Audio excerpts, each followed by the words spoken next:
Hello guys, it's Vlad with The Verge here at Enfin 2012 in Berlin, and we're taking a look at something pretty special. It is an iPhone 5 mock-up. Here we have an iPhone 4S for a size comparison.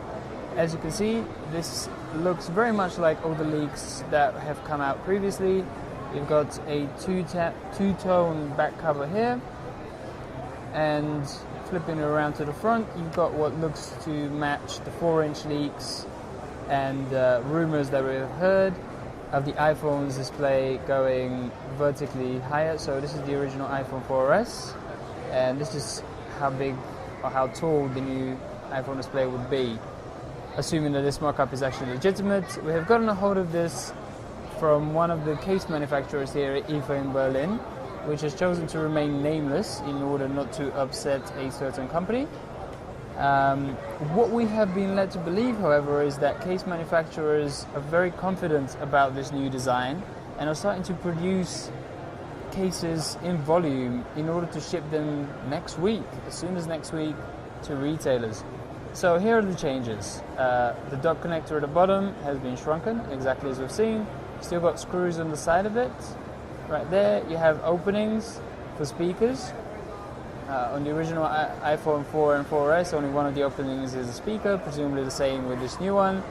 And you have the headphone port, which is usually on the top on the older design, but is now here at the bottom.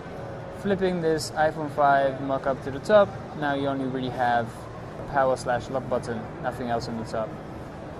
Looking at the left side, nothing seems to have really changed. It doesn't have that colored label. We've seen some leaks that do have the colored label.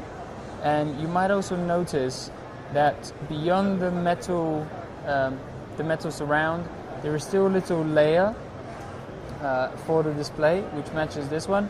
But this is notably thinner than the iPhone 4 and iPhone 4S design.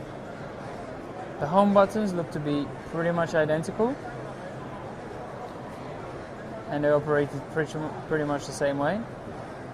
One of the notable omissions from this iPhone 5 mock-up is that you don't have the little dot for opening up what we presume is a micro SIM slot tray. And just to flip it around to the back, you still got the camera in the top left-hand corner, looking at the phone from this position, with an LED flash near it. And you have a whole bunch of FCC and other iPhone labels at the bottom. Notably, the iPhone font doesn't seem to match Apple's styling, but again, this is just a mock-up. And coming around to the front, perhaps the biggest change is the move of the front-facing camera from the side of the earpiece to the top.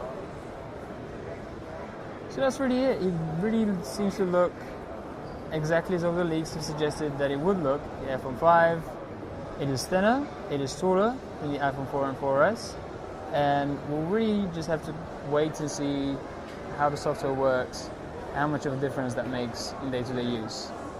So that's it. A quick glimpse at an iPhone 5 mock-up here at Enfin 2012 in Berlin.